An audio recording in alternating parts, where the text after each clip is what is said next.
السلام علیکم ورحمۃ اللہ وبرکاتہ۔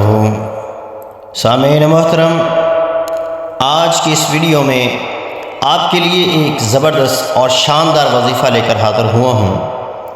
یہ وظیفہ ہے دشمنوں کے شر سے بچنے کے لیے اور شریروں کی شرارتوں سے اپنے آپ کو محفوظ کرنے کے لیے، حاسدین کے حسد سے بچنے کے لیے، اور یہ دعا خود رسول اللہ صلی اللہ علیہ وسلم نے بتائی۔ اس پر تجربات عامل حضرات نے کیے، علماء کے اس پہ تجربات ہیں کہ اس دعا کو کیسے پڑھا جائے، کتنی بار پڑھا جائے۔ ہر بندہ اپنے اپنے حساب سے اپنے اپنے تجربے کے بل بوتے پر بتاتا ہے کہ اس کو اتنی بار پڑھا جائے تو یہ دعا کافی ہو جاتی ہے۔ میں آپ کو اس دعا کے پڑھنے کا جو طریقہ بتاؤں گا،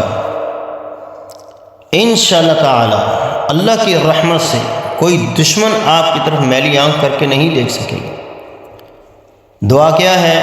اللہم انا نجعلک فی نحورہم ونعوذ بک من شرورہم۔ اس دعا کو ہر نماز کے ساتھ 11 بار پڑھیں۔ نماز کے بعد اس دعا کو 11 بار پڑھیں۔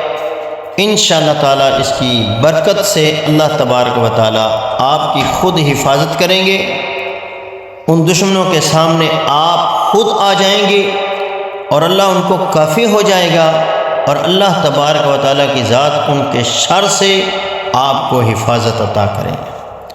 تو اس دعا کو یاد کریں اور اس دعا کو ہر نماز کے بعد 11 بار پڑھیں۔ انشاءاللہ تعالی اللہ تبارک و تعالی آپ کی حفاظت فرمائیں۔